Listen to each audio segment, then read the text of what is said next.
Shalom. Selamat pagi ya. Selamat pagi. Saya membawa greeting daripada Gereja St. George, Pulau Pinang. Gereja kami berusia 204 tahun masuk tahun ini. 204 tahun. Gereja yang telah dihaskan di bawah UNESCO sebagai sebuah gereja heritage. Jadi kalau di gereja saya nak sentuh, nak bubuh satu paku pun kena minta kebenaran daripada kerajaan ya. Greetings from St. George's Church ya. Nama saya Jaya. Nama saya Jaya. Jaya maksudnya berjaya. Dan saya ada satu lagi nama Jaya Paul kan. Jaya Paul. Paul kenal Paulus? Okey, saya Jaya Paul lah. Okey, sebelum saya memperkenalkan diri saya dulu ya. Saya berasal daripada satu tempat bernama Ipoh, lebih kurang 100 km daripada Pulau Pinang. Dan saya dibesarkan di Ipoh. Dan selepas itu saya pergi ke University Sains Malaysia di Pulau Pinang untuk belajar. Saya belajar bidang kimia, pakar bahan kimia. Saya bekerja sekarang di sebuah kilang tekstil. Membuat tekstil kami kilang Jepun. Dan kilang ini kami ada anak kawangan di Indonesia, di Jakarta ya. Sentex, PT Sentex, PT Eastern Tech, semua anak buah kami lah. Jadi saya bekerja di situ pun sudah 30 tahun. Jadi kalau tanya tentang kain, cakaplah saya apa dye stuff, apa item, apa material, sentuh kain pun saya boleh tahu ini material apa ya. Jadi kalau saya pergi ke pasar raya hari ini, saya tak boleh beli baju sebab setiap baju yang saya lihat, saya nampak defect dulu. Sebab tugas saya semak kain, cek kain. Sebab itu bila saya tengok baju, saya tahu terus mata saya boleh nampak defect. Tetapi semua orang lain tak tahu, mereka beli ya. Kalau you kerja dalam bidang ini, you boleh handal lah dalam ini. Dan juga bahan-bahan kimia sekarang, alam sekitar menjadi satu masalah, isu besar bukan? Jadi saya juga tugas saya juga untuk mengurangkan penggunaan tenaga elektrik, mempercepatkan proses, memendekkan proses, meningkatkan kualiti kain, semua datang di bawah saya. Dan juga safety, keselamatan pekerja, semua pun di bawah naungan saya. Dan pada masa yang sama saya juga membuat pelayanan Tuhan. Saya di Gereja St. George selama lebih kurang 20 tahun. Sekarang saya People's Warden lah. Macam dikatakan tadi, saya wakil jemaah, wakil jemaah.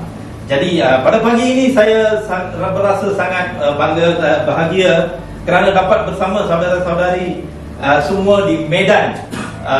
Syukur kepada Tuhan kerana saya diamanahkan satu tugas yang sangat mulia lah, sangat mulia. Kebahagiaan yang saya alami sekarang, semalam saya di Sri Gunting. Sri Gunting, saya berkongsi dengan pemuda-pemuda di sana. Kebahagiaan yang saya alami sekarang tidak terhingga kalau saya bandingkan dengan tempat kerja. Apa yang saya buat di sini sangat memberi kebahagiaan kepada saya. Okey. Dan pagi ini ya saya ingin berkongsi firman Tuhan. Sebelum itu mari kita berdoa ya. Ya Tuhan Yesus, kami ingin berterima kasih atas nama-Mu kerana membawa kami ke gereja ini pada pagi ini untuk memberi puji dan syukur atas nama-Mu. Kami berdoa agar Tuhan membuka telinga kami supaya kami boleh mendengar suara-Mu, membuka mata kami supaya kami boleh melihat-Mu, dan membuka hati kami supaya kami boleh menerima firman-Mu. Kami berdoa atas nama Yesus Kristus, Juru Selamat kami. Amin. Amin. Baik. Pada pagi ini ya, saya ingin menumpukan perhatian kepada bacaan Injil yang kita dengar tadi, iaitu Yohanes bab 20 ayat 19 hingga 23. Tujuan saya memilih bahagian ini adalah kerana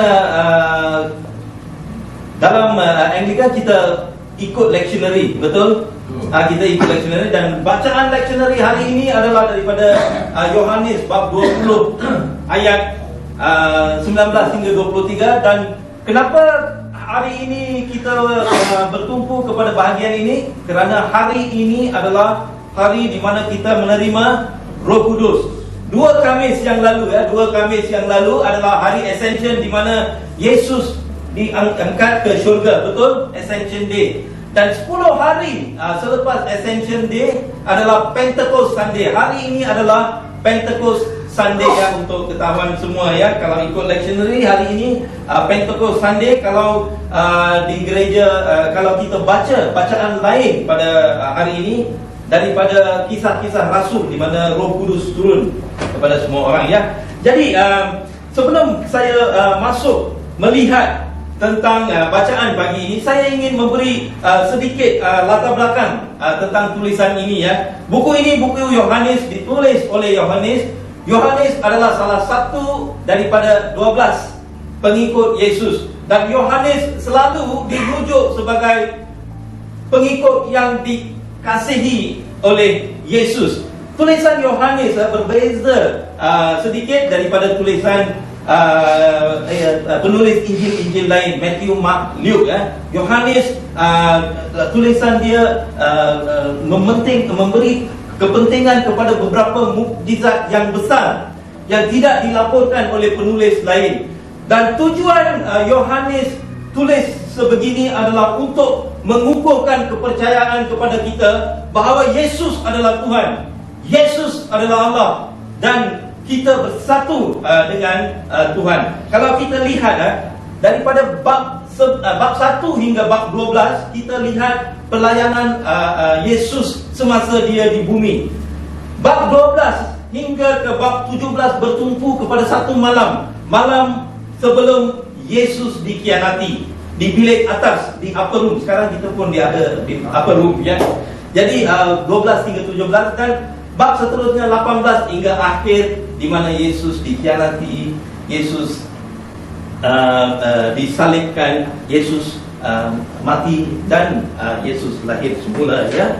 Dan pada pagi ini Yohanes bab 20 ayat 19 hingga 23, saya ingin membawa satu ayat yang sangat penting ya, ayat 22.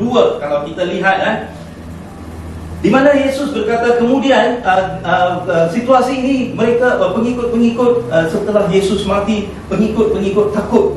Mereka duduk terkurung di bilik atas, dan pada masa itu Yesus menampakkan diri. Dan ayat 22, kemudian dia menghembuskan nafasnya ke atas mereka lalu berkata, terimalah Roh Kudus. Jadi Yesus memberi Roh Kudus. Bila kita menerima Roh Kudus, apa maksudnya? Maksudnya kita bersatu dengan Yesus. Kita terima Roh Kudus yang diberikan oleh Yesus, kita bersatu dengan Yesus. Dan pagi ini ya, saya ingin merenung dengan terperinci perkara ini, bersatu dengan Yesus, kesatuan, unity in Christ. Ingin saya seperti Yohanes mengukuhkan kefahaman kita terhadap konsep kesatuan ini yang ditulis beberapa kali di dalam buku Yohanes, daripada awal bab 1 lagi ya. Baik, di bapa saya orang Malaysia ya. Saya lahir di Malaysia, warga negara Malaysia. Ayah saya datang daripada India pada zaman 1950-an. Masa itu Malaysia sangat terkenal dengan biji timah getah asli, kelapa sawit. Jadi ramai orang datang dari India, dari China untuk bekerja di Malaysia. Ayah saya salah seorang yang datang daripada India. Dan di India, cara mereka mengajar murid-murid Sunday School sangat berbeza ya. Di sini kita beri anak-anak kita menghafal satu perkataan, bukan? Satu perkataan. Satu ayat ya. Satu ayat. Tetapi tahu di India berapa ayat you kena hafal? 7, 8, 10 you kena hafal. Dan mereka guna rotan. Kalau tak sebut guna rotan di Sunday School. Sini boleh ke pakai rotan? Tak boleh lagi. Nanti padri kena masuk penjara. pakai di sini. Jadi tak sama dan saya selalu mendapat ilham dari ayah saya. Dia boleh hafal dan beritahu terus 5, 6, 7, 8 patah dalam satu petikan lah. Jadi hari ini saya pilih beberapa petikan. Kita cuba hafal lah kalau boleh ya. Dan konsep apa yang saya nak sampaikan hari ini adalah satu saja, kesatuan dengan Yesus. Yohanes memulakan buku ini ya, buku Yohanes dari awal bab 1. Bab 1 ayat 1 apa yang kita lihat dalam bab 1 ayat 1? Pada permulaannya wujud firman. Betul. Firman itu bersama siapa? Bersama Allah. Dan adalah Allah. Dan firman itu adalah Allah.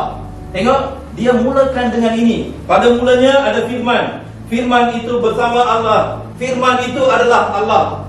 Dan kalau kita turun, kita lihat ayat 14. Firman itu menjadi manusia dan hidup bersama kita. Faham? Firman, pada mulanya Firman itu bersama Allah dan firman itu adalah Allah. Dan ayat 14 seterusnya, firman itu menjadi manusia dan hidup bersama kita ya. Ini permulaan daripada buku Yohanes ya.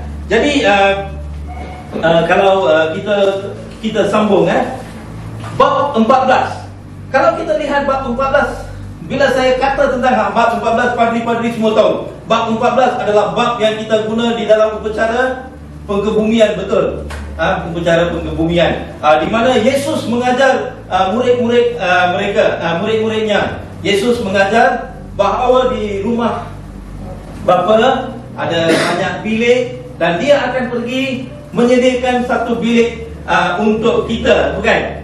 Okey, dan Thomas tiba-tiba dia yang tertanya ya, kami tak tahu mana Yesus pergi, bagaimana kami tahu nak pergi ke sana? Tapi apa yang Yesus jawab?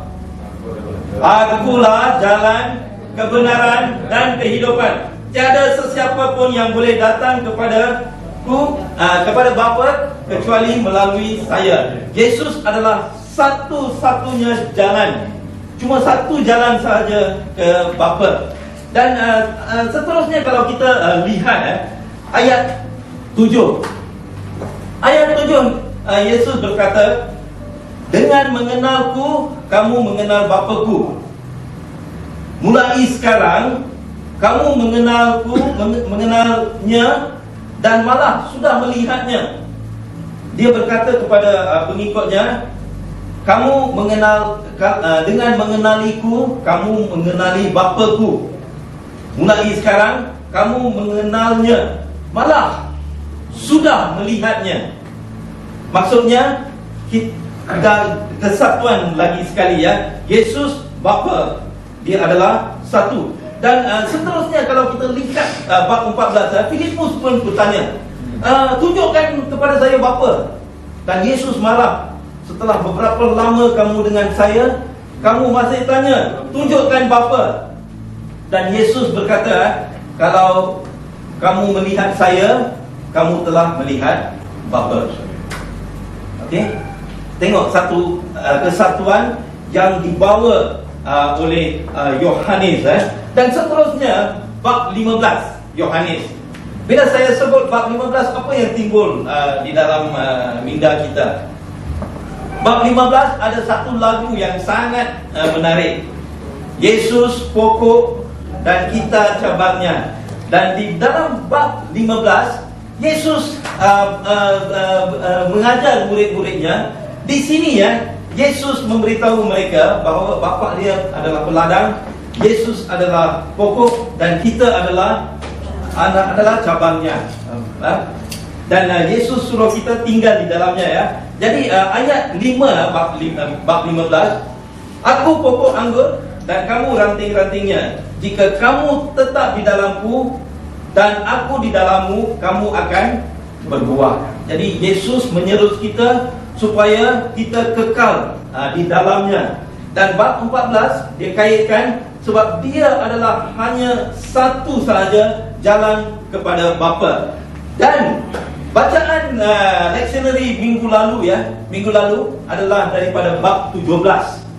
Okey, kalau kita rujuk kepada bab 17, Yesus berkata kepada Bapa supaya dia dimuliakan. Sebab kenapa Yesus harus dimuliakan? Sebab Yesus berkata kepada Bapa, saya telah menyempurnakan tugas yang diamanahkan kepada saya. Apa tugas Yesus di dunia ini? Di dunia ini Yesus datang untuk membawa firman kepada kita supaya kita akan bersama dengan Bapa. Dan Yesus telah tunjukkan kepada kita bahawa dialah satu-satunya jalan. Cuma ada satu jalan terhadap Bapa. Dan Yesus menyatukan kita dengan Bapa. Bapa, Yesus dan kita. Dan pada hari ini kita terima Roh Kudus, kita bersama Yesus. Kita adalah cabang-cabangnya. Kita di dalam Yesus, Yesus di dalam kita di dalam Bapa, Bapa di dalam kita. Kita bersatu dalam Yesus. Ayat 11 daripada bab 17 tadi ya. Yesus berkata kepada pengikut-pengikutnya, dia akan tinggalkan bumi ini ya. Aku tidak lagi tinggal di dunia, sedangkan mereka masih di dunia. Aku datang kepadamu, Bapa yang Maha Suci, peliharalah mereka, nama yang kau beri kepadaku, supaya mereka menjadi satu, sebagaimana engkau di dalam aku adalah satu. Jadi ini bab 17 adalah doa yang Yesus buat untuk pengikut-pengikutnya, supaya pengikut-pengikutnya satu dengan Yesus dan Yesus di dalam Bapa. Inilah misi Yesus datang ke dunia ini, untuk membawa firman Tuhan kepada kita supaya kita disatukan dengan Bapa ya. Dan kalau kita lihat ke semua bab petikan-petikan yang saya berkongsi pagi ini ya, Yohanes bab 1 ayat 1 hingga 14, di mana pada permulaan adalah firman itu bersama Allah, dan firman itu adalah Allah. Ayat 14, firman itu jadi manusia dan hidup di bumi ini.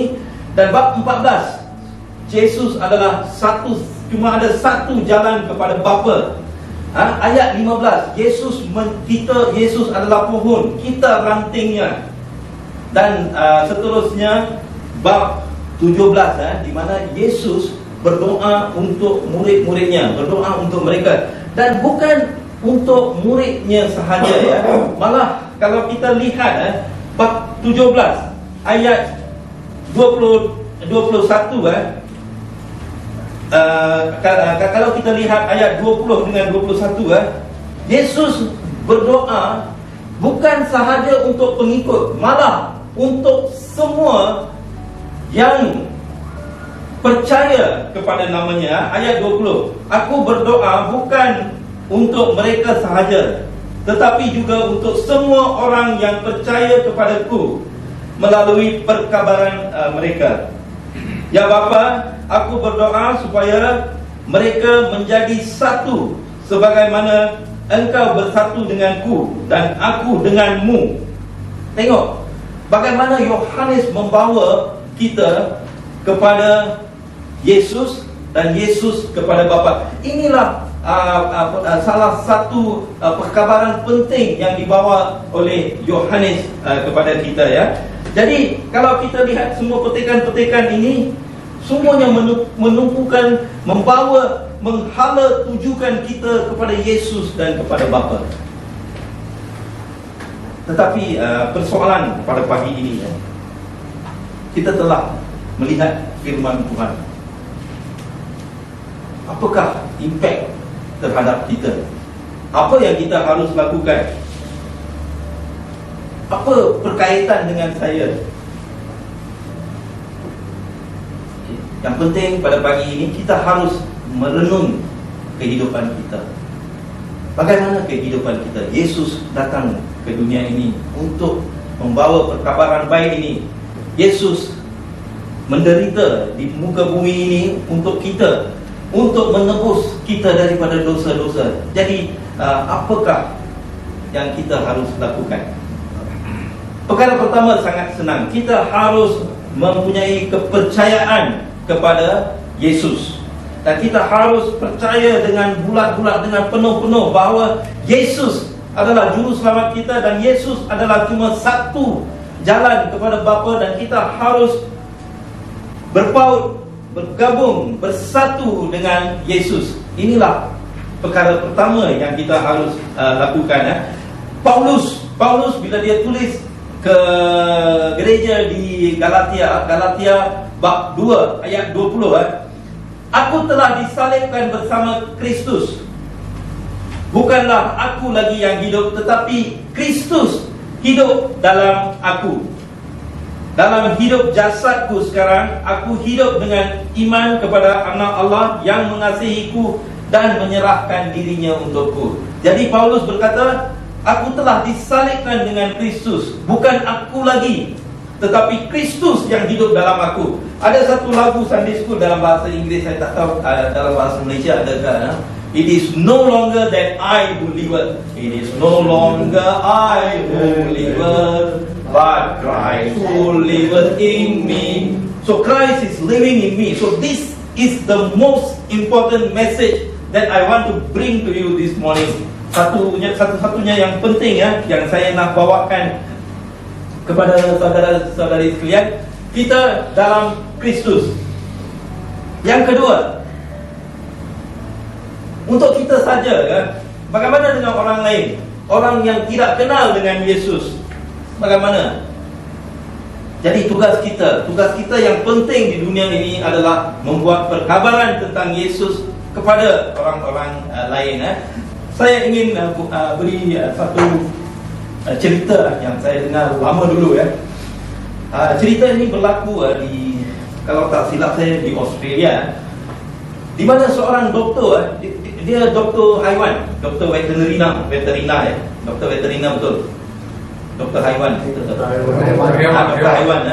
Okey, dia memandu kereta pada satu malam. Bila satu malam dia memandu kereta, dia tiba-tiba di jalan raya, dia melihat seekor anjing terbaring di atas jalan raya. Jadi dia perlahankan kenderaan dia, dan dia melihat anjing itu cedera. Jadi dia berhentikan kereta dia. Dia tengok memang anjing itu telah digiring oleh kenderaan sebelum dia lalu tempat itulah. Jadi dia mengambil anjing itu, dia letak dalam dia punya truk. Dia bawa anjing itu balik ke rumah dia. Dan sebab dia doktor, jadi senanglah, dia ada semua alat-alat. Dia buat bandage, bubuh besi apa-apa. Okey, dia simpan anjing itu beberapa minggu di rumah dia sehingga anjing itu sembuh. Dia jaga anjing itu, dia beri makanan, dia beri ubat supaya anjing itu sembuh. Dan anjing itu sembuh dan mula bermain di kawasan rumah. Dan satu hari doktor ini berpendapat mestinya anjing ini kepunyaan orang lain. Jadi dia buka gate, dia beri anjing itu, bebaskan anjing itu. Anjing itu pun lari balik kepada tuan dia. Dan selepas 2-3 minggu, anjing tu datang balik. Dia datang balik, jumpa doktor tu, main-main sekejap, lepas tu dia balik. Jadi beginilah ceritanya. Tetapi pada satu malam, dia dengar bunyi anjing tu menyalak depan rumah dia. Dia pun terkejut, kenapa anjing ni datang malam-malam buta? Betul tak? Malam, orang di Malaysia kita kata malam buta. Dia malam buta ni, kenapa anjing ni datang? Dia pergi tengok. Bila dia tengok anjing tu, dia pun rasa terharu, terkejut. Anjing ni, dia bawa satu lagi anjing yang cedera tau. Jadi dia betul treatment. Jadi tengok anjing, dia tahu, anjing ni tahu di mana saya boleh dapat rawatan, siapa orang baik di sini. Anjing ni bawa anjing yang lain. Jadi kita mengenali Yesus, kita cinta tentang Yesus, kita tahu bagaimana Yesus kasihkan kita. Haruskah kita beritahu orang lain tentang kasih ini? Harus kan? Jadi di dalam dunia ini ramai orang yang mengalami macam-macam masalah. Tekanan perasaan, tension lah, depression lah, macam-macam. Semua orang pun ada masalah kesihatan. Jadi sangat penting kita beritahu. Mereka tunggu, bilakah saya akan dapat berita yang bagus kan. Jadi Yesus adalah berita baik, dan Yesus adalah sesuatu yang kita boleh berikan kepada mereka. Kerana dunia ini a broken world, dunia yang berkecai, berpecah. Ramai orang, semua orang mempunyai masalah. Mother Teresa yang kenal kan? Okey, Mother Teresa dia beritahu satu cerita. Dia semasa dia dibawa oleh driver dia dalam kereta, dia lihat di jalan raya, tepi jalan raya, ada seorang anak kecil lah, berusia lebih kurang 3-4 tahun, anak perempuan kecil. Ibu bapa tinggalkan anak ni kurus, sangat kotor. Dan Mother Teresa dia bawa anak ni sebagai anak dia sendiri. Dia bawa masuk dalam kereta, bawa dia pergi ke asrama dia, bagi mandikan dia.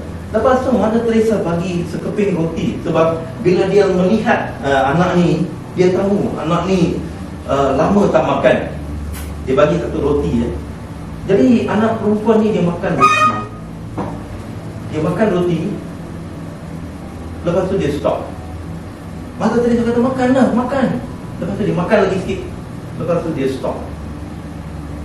Mother Teresa tak boleh faham. Dia tahu budak ni lapar, anak ni lapar, tetapi dia makan sikit je. Dan Mother Teresa tanya kepada budak, kepada murid, kepada anak perempuan ni, kenapa tak makan habis? Jadi anak perempuan tu kata, kalau saya makan, roti ni akan habis. Bila roti ni habis, saya akan kelaparan lagi sekali, dan saya takut dengan kelaparan. Jadi ramai orang di luar dalam keadaan begini, mereka lapar, mereka perlukan bantuan. Jadi penting kita bawa perkabaran Yesus kepada mereka. Dan satu lagi yang sangat penting yang harus kita buat sebagai pengikut Yesus, sebab Yesus dalam kita, cara hidup kita, kawan kita, pergaulan kita, di rumah, semuanya mula di rumah kan. Rumah pecah belah, suami isteri bergaduh. Bolehkah kita beritahu orang lain tentang perkabaran Kristus? Tak boleh kan? Rumah kita kena aman.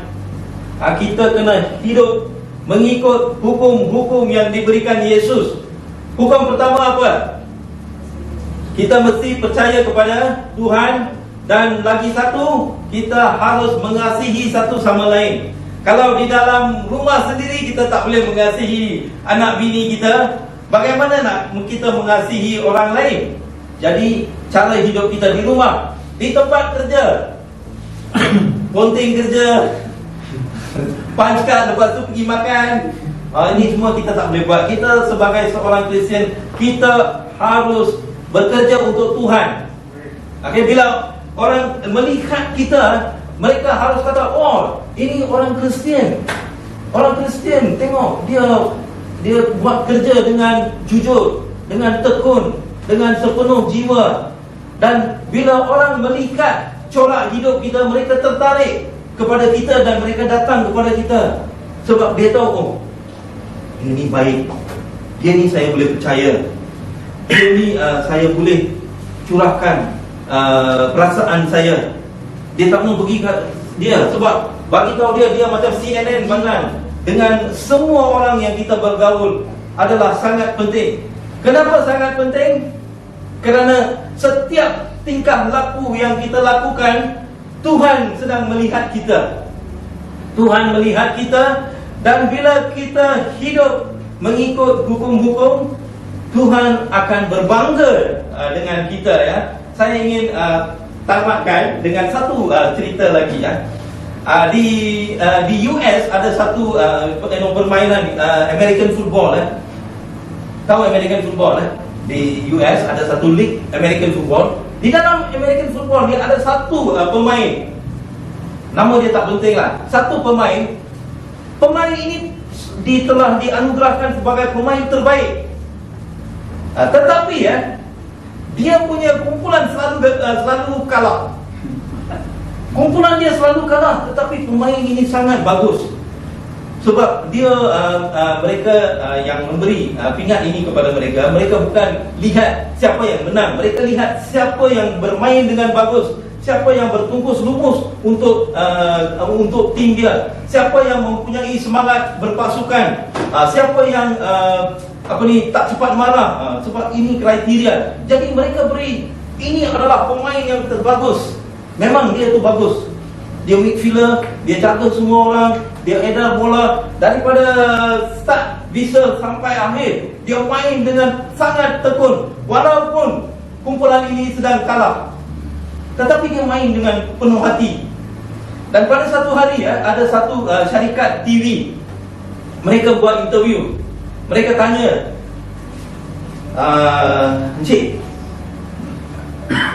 Encik punya tim selalu kalah, tetapi bagaimana Encik boleh main dengan begitu baik?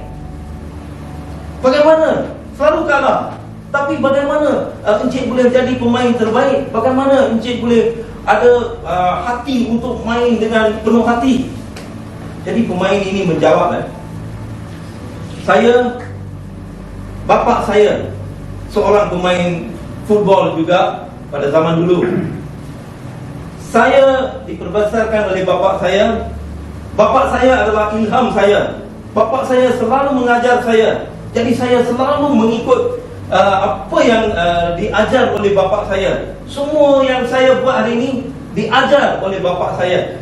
Dan bapak saya ikut saya ke padang setiap kali saya main. Setiap kali saya main, bapak saya duduk dari atas dan melihat saya main.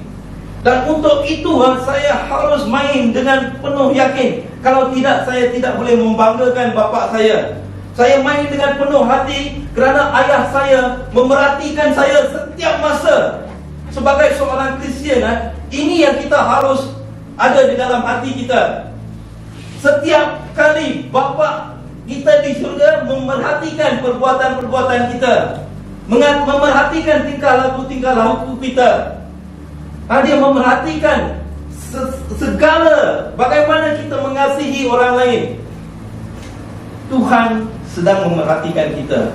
Jadi kalau kita satu dalam Kristus, Kristus dalam Bapa, Bapa dalam kita, kehidupan kita mesti berbeza dengan orang lain.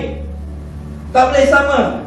Kalau sama dengan orang lain, maksudnya kita tak ada Kristus. Kita tidak boleh menjadi saksi kepada nama Yesus.